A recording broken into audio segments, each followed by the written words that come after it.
All right, we had a request for clock choke defense. So let's talk about, this position where you would end up with someone attempting a clock choke on you. It's the turtle guard. Let's take a look at a solo drill you can do that's going to help you with your mobility, get you out of the position. It's going to also be very important for defending the clock choke. So one way you can start this is using your hands as posts.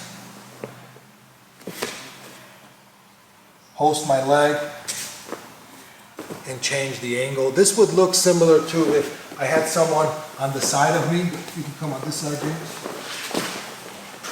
If I'm able to establish that post foot with the help of a post hand, I can now begin the process of rotating and having my opponent face me with a guard as opposed to being behind me on my back. So again, post, it's very similar to standing up in base, right? Standing up in base, it's just basically the opposite. You were sitting in, turning the hips. Now when you have someone on the side of you, we have to be a little bit more aware of them, putting their hooks in. Before we talk about that, let's talk about a very common transition. A lot of times, the person's going to be in front of you. You're wrestling on the bottom. You can see with your peripheral vision where he's going. If he goes to my left or my right, establishing my post leg, we can meet them there and use his movement to replace our guard. But if the person is on the side of us, defending the hooks is very important. Defending your collar is very important. So instead of using your hands to help you move your hips, now we're going to rely on the elbows. Have an elbow on the floor, thumb in the collar to better deal with the threat of the choke. My other arm, I'm blocking the hip. If there's a big gap here, obviously he puts his foot between my elbow and my knee, it's going to create an issue. Or you put your foot as well, like establish a hook. It can be a problem. Let's go back. So we can block that with just keeping our arm low on the hip. So now we're in a better position to face him. Using my elbow as a post, now I can turn my hips and face him. The biggest mistake you're going to see people do here is they're very lazy with that transition. So it looks like they're basically pulling side control.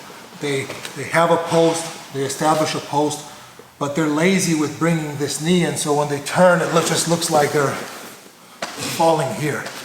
That might be you, right? So the way you're going to fix that problem is when you face them with your hips, whether it's your hand or your elbow, you have to sit strong, sitting on your butt. If he pushes me to the ground, that's fine, we'll have a guard. But if I don't make any effort to sit strong, I just sit lazy, the likelihood of me getting my guard pass increases.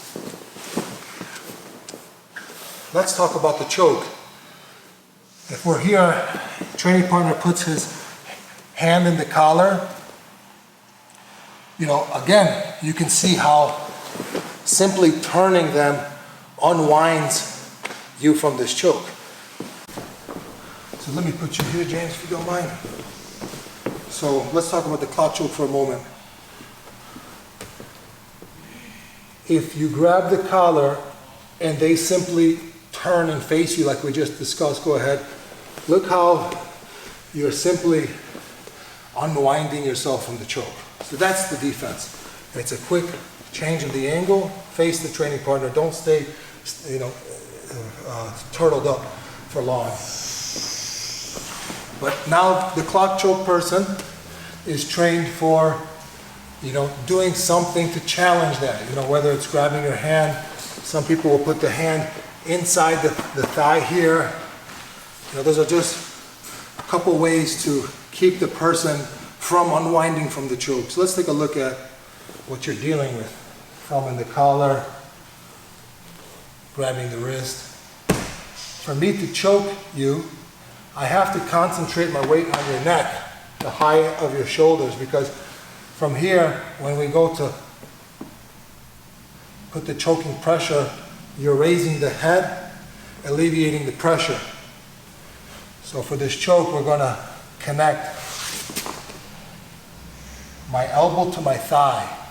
That ensures that my weight is high, and now I can begin the pressure. But it's called a clock choke for a reason. You know, you're going to increase your pressure by bringing the feet in the direction of a clock. So it's important that for going back to the defense, we have to be active.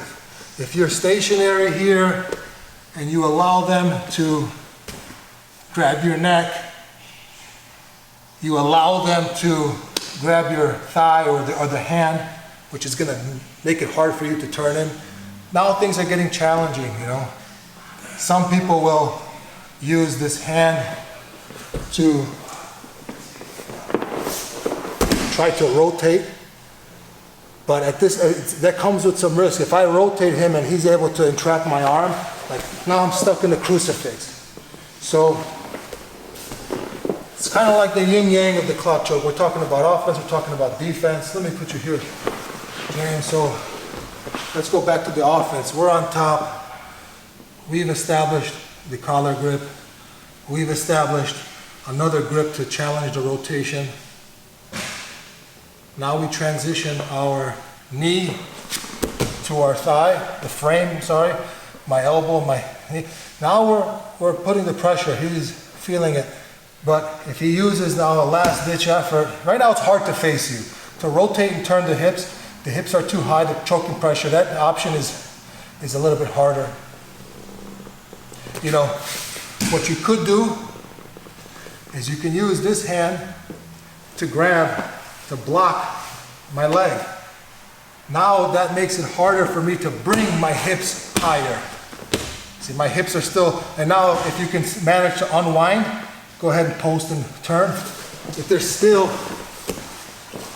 the likelihood of escaping, let's go back.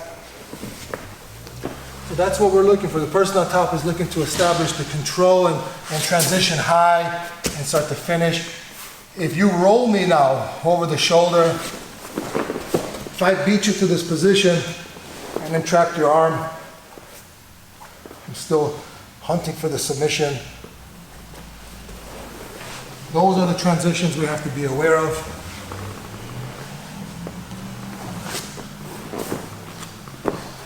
One more thing you have to be aware of when we talk about rotating the hips, right? I'm telling you the clock choke defense is change the angle, be active, replace your guard quickly. But there's some risk in that too. If the person on top has positioned themselves where they have the clock choke or even a seat belt, if you go with a very predictable guard replacement here, go ahead, James. That guard replacement can backfire with a rolling back take. Let's look at that one more time. You know, there's some people, when they're on top, they're going to control from the side. Some people are going to control from riding the hips here behind you.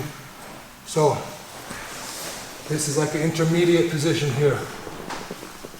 From here, we anticipate that he is going to try and face us, and before his thigh can touch the floor, we're going to insert our knee between that space. So as he goes to face me, my knee's inserted. There's things we can do to challenge him from countering. Block the clock choke to begin with, right? If he gets the clock choke grip, controlling his knee to make it hard for him to transfer his weight, or I control the other knee to help feed my guard here, boom, when I face him.